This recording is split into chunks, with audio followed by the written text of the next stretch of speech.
All right, hello everyone. Sorry I cannot make it to class this week.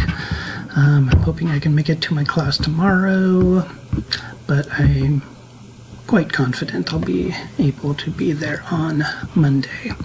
A little behind on the group, so just to let you know, I'm going to talk about groups and the group project on Monday in class. So don't worry about any of that now. You've got an exam coming up. You've got Moral Foundations essay due this Friday. So don't worry about any of that. So for the Moral Foundations essay, I did send out an email. There is that Liberty Foundation that was added later. You don't need a citation for that. But that's about the only issue, I think, with the Moral Foundation essay so far. If you have any questions, just email me or Sabiha. The exam will be 50 questions of multiple choice, so we'll cover readings and a lecture. It will mostly be definitions. I'll be posting it later this afternoon, maybe early this evening. And essentially everything on the study guide will be on the exam, but not everything on the study guide. Everything on the study guide, everything on the exam will be on the study guide. That's what I meant. Okay. Before I confuse anything else, I think that's it. Well, just email me if you have any questions. Moving on, so today I'm going to talk about political parties and,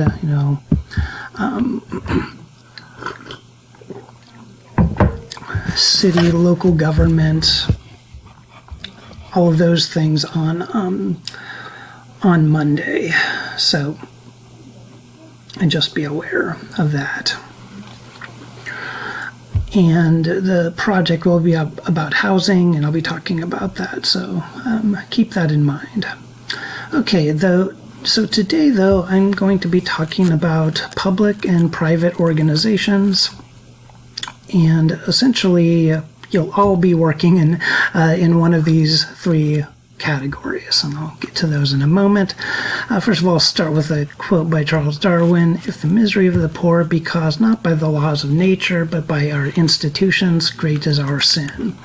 That kind of goes along with what Rawls was kind of pointing out, that we can't really change certain things about our nature, perhaps, but our institutions can maybe do a better job of handling them, reacting to them, however you want to call it.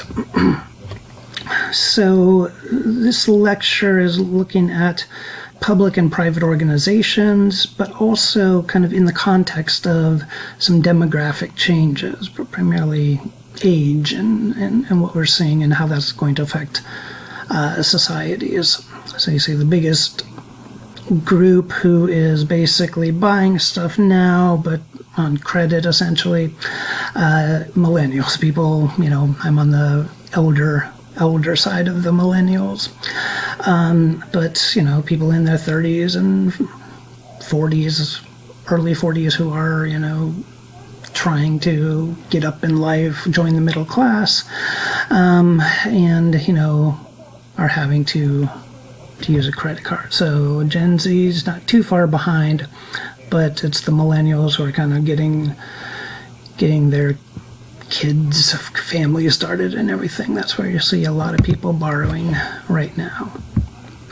So as I said, basically you're all going to work for one of these organizations, unless you work on some like co-op thing or activist group, or even then. So there's public sector organizations, which are government agencies, and then private sector organizations, which can be non-profit organizations, as well as for-profit companies and businesses. So for this project, essentially, you're going to be put into groups, some of them public sector government agencies at local, state, and national levels, as well as private sector organizations, nonprofits at local, state, national, and companies at local, state, and national, and all looking at housing and how they do that. So keep that in mind. You sort of, have your gears turning. All these different organizations look at every every sort of issue, and we'll look at housing this quarter.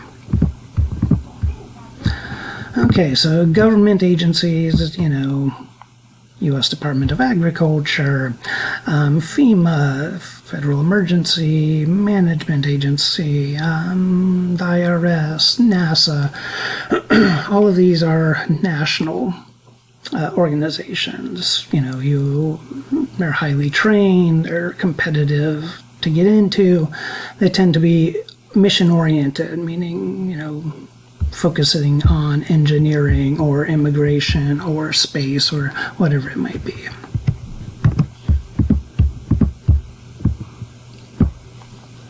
So governments have generally more power and authority than most other organizations.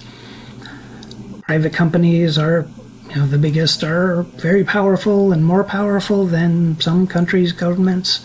But for the most part, it's governments that still have that monopoly on the use of violence, as Max Weber would say. So governments are also there to perform certain functions, upholding the law, implementing certain policies, protecting the society from various threats, and so on. Governments also tend to have more resources. They're not likely to fail like a business or a nonprofit.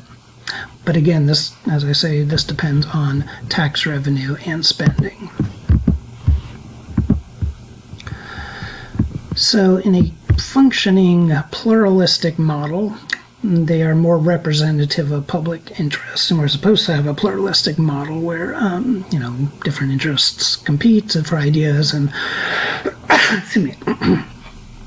and so we get we get a government that's representative of that. But that doesn't always happen, as we know. People can become entrenched in government, and so on. Just a couple of big ones: CDC, Department of Homeland Security, Health and Human Services. These three have been sort of some of in the news the most over the last 4 years, I would say, 3 years or so, for various reasons. COVID, attack on the Capitol, and so on. Oops. Nonprofits, then, non-governmental organizations, NGOs. Maybe some of you are volunteers for one. So they basically focus on a range of environmental or humanitarian causes. So, basically they're nonprofit organizations that are independent of government. They have to register to be labeled as a nonprofit and go through certain things in order to come into existence as an organization. So they're still, dependent on government for at least the certification.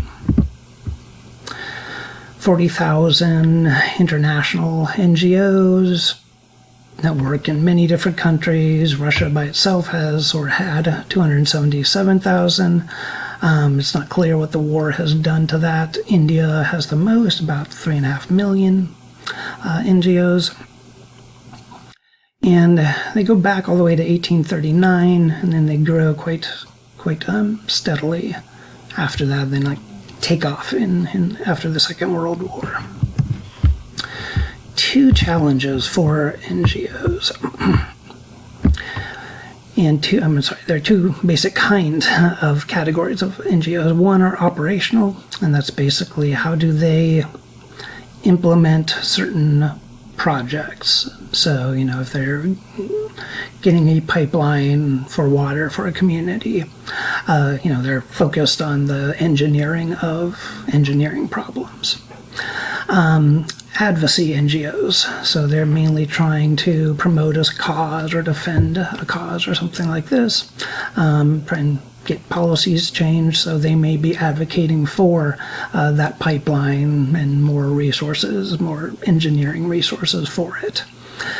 So for some of you will be grouped into government at different levels. Some of you will be looking at NGOs, so advocacy for housing or operational, maybe some NGOs that are building houses, and so on. When we look at the private sector for-profit, we're talking about capitalism, the organizations of capitalism, the primary goal to raise profits. And what you've seen over the years, and I found this kind of interesting, is, this growing awareness by companies of social and environmental responsibilities. And so there's a lot of image stuff and, kind of commercials about diversity or the environment and so on that kind of mask, the production process, which tends to still be very, very exploitative. Nevertheless, these companies many companies at the local to the multinational level are making certain changes and addressing some of these things. And some of that is because increasingly they are staffed by people who go to college and learn about social and environmental problems and recognize that there are some changes to be made.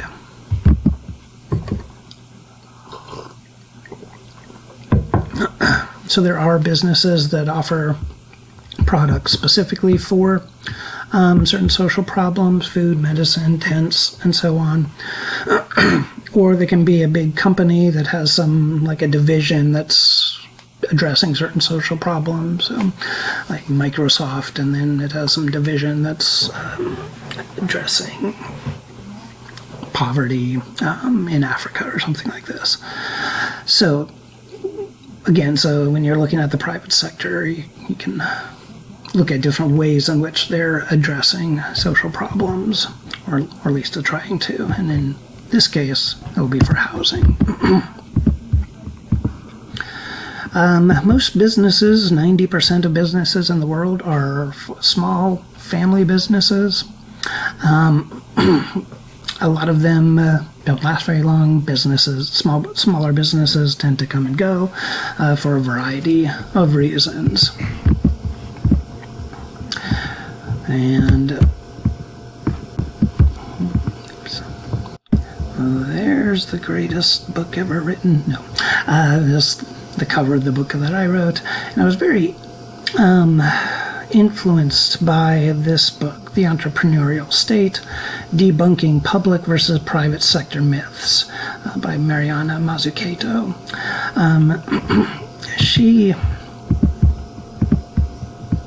She does a good job of showing the role that the ways in which the public and private sector come together. And one thing that we've seen develop are social entrepreneurs, basically people who want to develop companies that create social value instead of or in addition to economic value. And they can be both nonprofit or for-profit. Social enterprises is sometimes the name given to these companies, and there's arguments for them, arguments against. There's criticism of these organizations as not being a whole lot different than other capitalist operations, but anyway. So one of the things that I think is very important that we need to understand is that Mazzucato talks about is the way in which the government essentially funded research that resulted in a ton of innovations. Microsoft, the iPhone, personal computer, the internet, biotech, Tesla, and solar power, and so on. DARPA, the Defense Advanced Research Project Agency, developed most of this stuff, touchscreen technology, and the internet itself, and so on. So what we see in many places are public-private partnerships, where governments may not have all the resources or expertise that they need to address a certain problem, so they'll work with nonprofit organizations or with private companies to develop an organization to address a problem. Usually infrastructure, poverty, education, the environment, and so on. So one of the biggest political issues that isn't really discussed a whole lot, but should be, is the rise in elderly populations, and this will have a huge impact on politics. 1/4 of people in China are over the age of 65. Looking at grandparents, there's 1.5 billion grandparents in the world. People living with their grandmothers tend to do better than if they're living with their grandfathers in many places. And you see the percentage of the population who are grandparents in China, it's 30%. I mean, that's about a third of the population. The United States, about 23% or so. We have a younger population because of it. We have greater immigration rates, and immigrants tend to be younger and have bigger families initially. So, right, we had talked about the Nordic model earlier when we were talking about Rawls.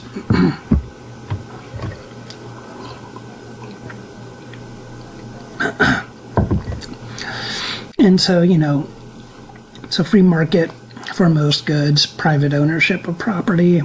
There's just high levels of redistribution, which I had mentioned. So higher tax rates, but less concentration of wealth, more redistribution. But it's not without its problems. There's also a lot of xenophobia and things like that plague many other countries. Now, what's kind of interesting is that you would generally think, since they have high taxes and so on, maybe they're not, good for business, or maybe business doesn't like working there. This is from 2012, but for the most part, it's still fairly accurate in the sense that the Scandinavian countries tend to do well in terms of ease of doing business and innovation, and not a lot of corruption. Tend to be pretty competitive for being fairly small, for having fairly small populations. Now remember, I pointed out that one reason they're able to do this is because they don't have, militaries, huge militaries. But now they're going to have to, put more money into defense. And so it's not clear what's going to happen to the Nordic model. Interestingly, then the World Values Survey has found that the Scandinavians, basically, they score highest in terms of believers in individuality and so on. So what some call it statist individualism. Basically, they believe that the state is there to help promote individual autonomy and social mobility. So it's a different form of individualism than we see perhaps in the United States. We'll take a look at the UK, talking about healthcare and so on. So this is from the Olympics in 2012.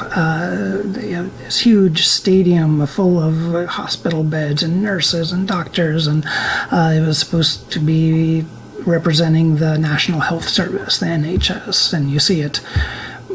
British people are more proud of it than their history, their armed forces, the royal family, and the NHS has, been a enormously successful healthcare organization compared to most other organizations on the planet. However, it's facing some challenges. Oops, no, okay. So the pandemic essentially, a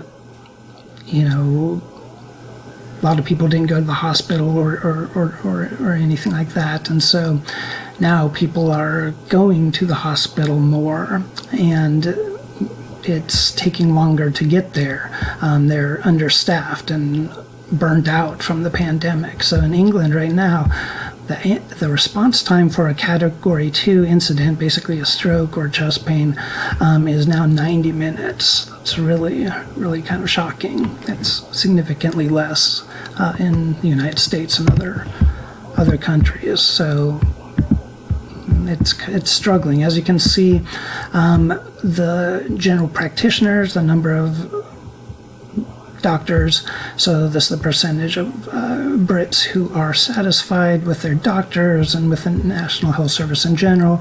You see basically with the pandemic it goes down.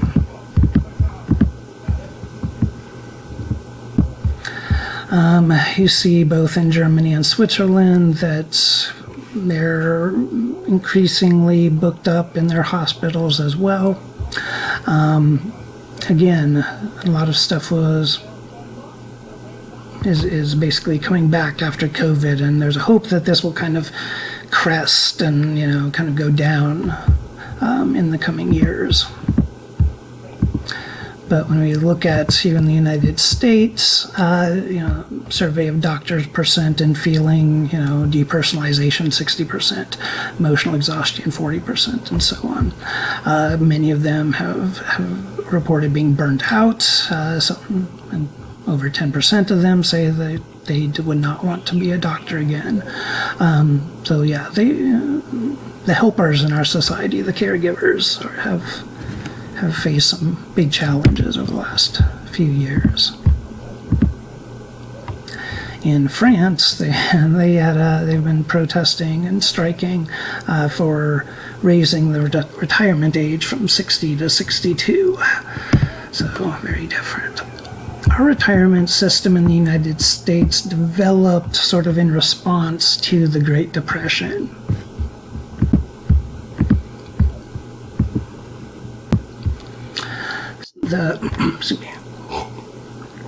The Social Security Act in 1935, it basically developed 3 categories to focus on in terms of welfare. One is social insurance, public assistance, and health services. And I'll go through each of these, but basically there's a recognition that there needed to be some way to help care for the elderly financially. And so social insurance is one of these systems. It's Social Security, basically. It provides it set up the pension system. It provides a lot of funding for people who are disabled or retired. I'm not going to spend a whole lot of time on this, but it's funded through your payroll tax, about 12% of wages. So it's a fairly large tax. Is Social Security in crisis? Well, it depends. It depends on a range of things. I would say if the number of workers declines, younger workers, then it will be in a bigger crisis. But right now, that's not happening. However, there could be many things that can happen in the coming years and decades. So about a third of Americans 85 or older receive long-term care. And this is important because, well, the elderly vote and pretty much in larger numbers than any other segment of the population. And we're all trying to figure out how to take care of the elderly. The challenge that we're seeing now is dementia, a huge rise in it, probably worsened by COVID. As you can see, there's more and more spent on long-term care for the elderly in terms of the percentage of the total government's economy.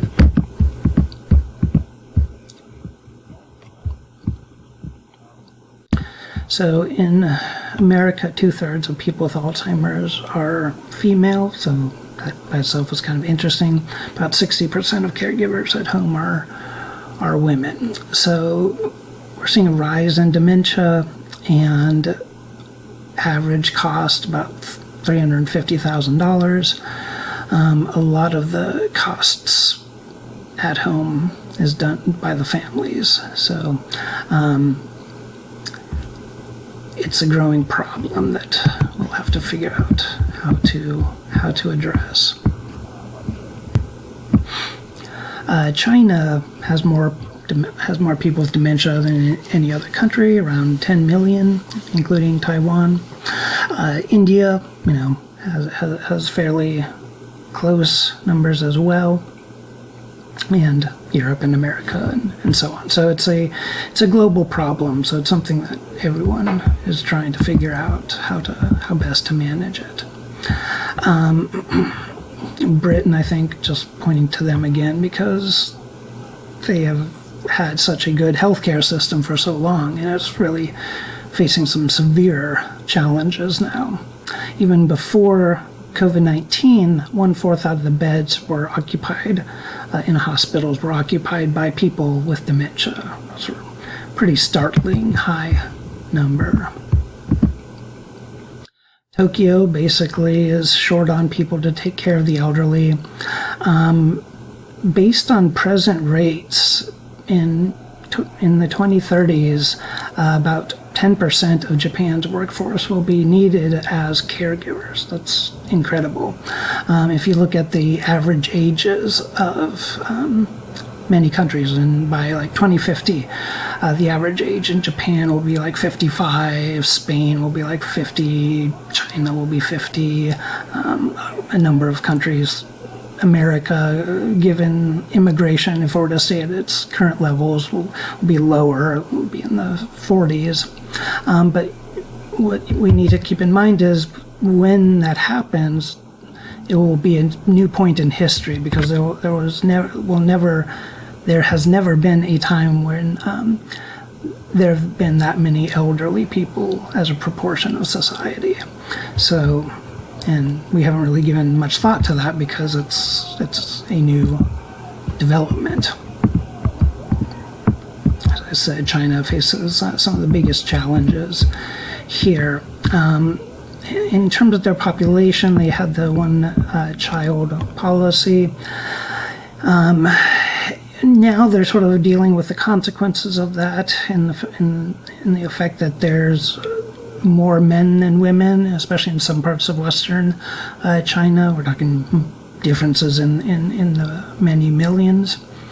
And it's not quite clear what's going to happen there. There's been kidnappings of women in eastern China and other countries that are then brought out to those rural parts of the country. So they don't have a social security system where we pay taxes and the government pays for it, like in the U.S. and many European countries.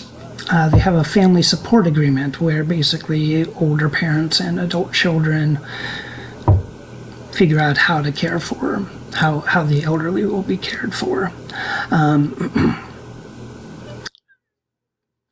It's very interesting. It's, we'll see how long that system can last, and we may have to, if it lasts, we may have to model it if we don't have Social Security. Again, looking at health, we're going to be spending a lot more on the elderly in the coming years. Just looking at China in terms of their populations, 2050, this is what it was. A lot of people in their middle ages, not a lot of elderly, a fair amount of kids and so on. Projected to 2050, you got a lot of elderly. It's one of the biggest segments of the population. So, yeah, it's a new territory we are entering. Singapore, they actually have something called the Maintenance of Parents Act of 1995, where basically if the children aren't caring well enough for the parents can sue them. There's a French law where children are sometimes obligated to honor and respect them, pay a certain allowance to their parents and so on. So if we were doing a back survey, a question would be, Do you think adult children should be responsible for providing for aging parents? It will be a big question for politics moving forward.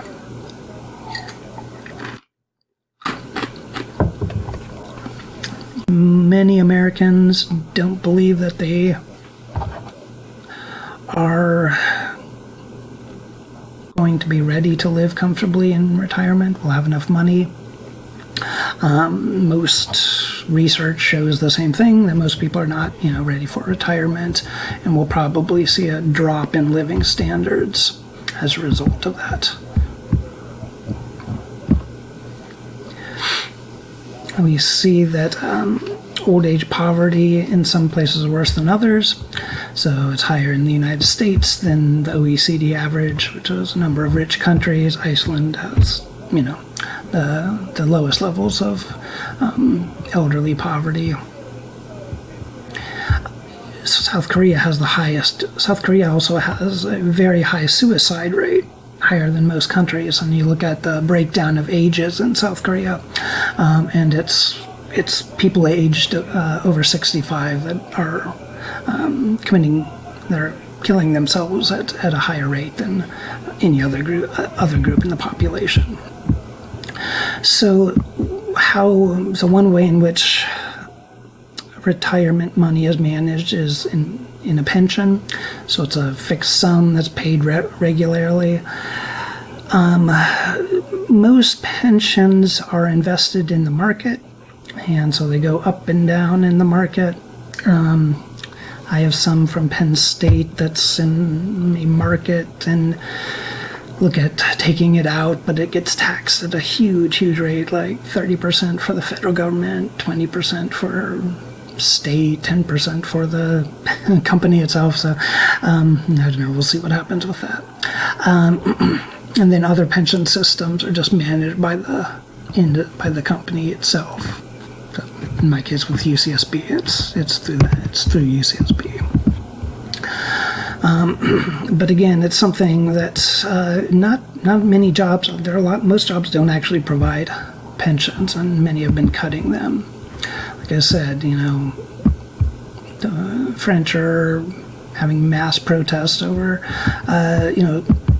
something that Americans would probably just shrug about, having to work a couple more years. We kind of expect to be working till death at this point, but maybe we should learn something from the French, or maybe they have to learn something from us, I don't know.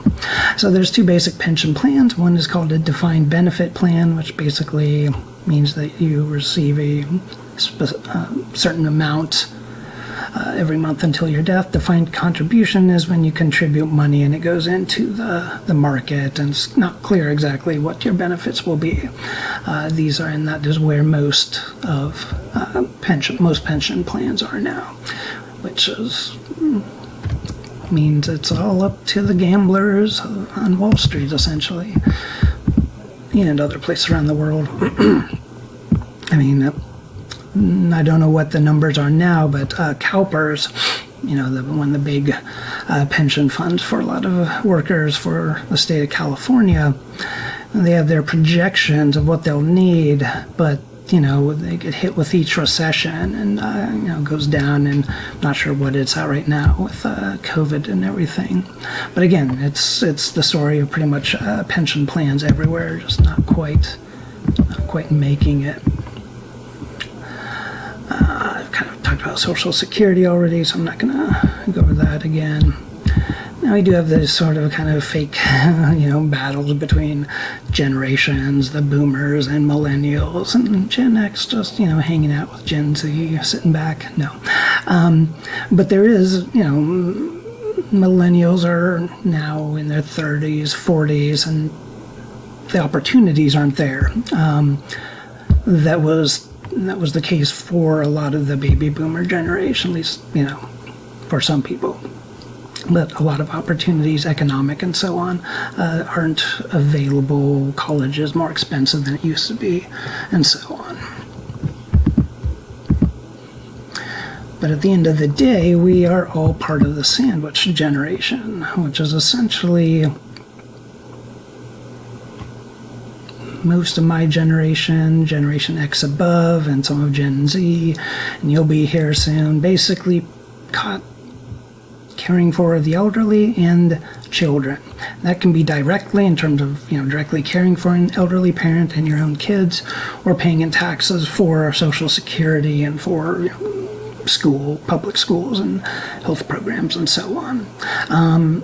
While at the same time, our workloads seem to just be growing. So these are some very tricky problems for politicians to figure out. And as I said, the elderly are vocal when they vote, and so it's important to think about this and to think about what it means for the future of rich countries and politics in general and so on. All right, everyone. Well, short lecture today. That's it. On Monday, I'm going to talk about political parties and local government and the housing and the final project and some exam review. All right. Well, have a good week. Let me know if you have any problems or questions about your Moral Foundations essay. I hope you learned something interesting about yourself from that assignment, and have a good weekend.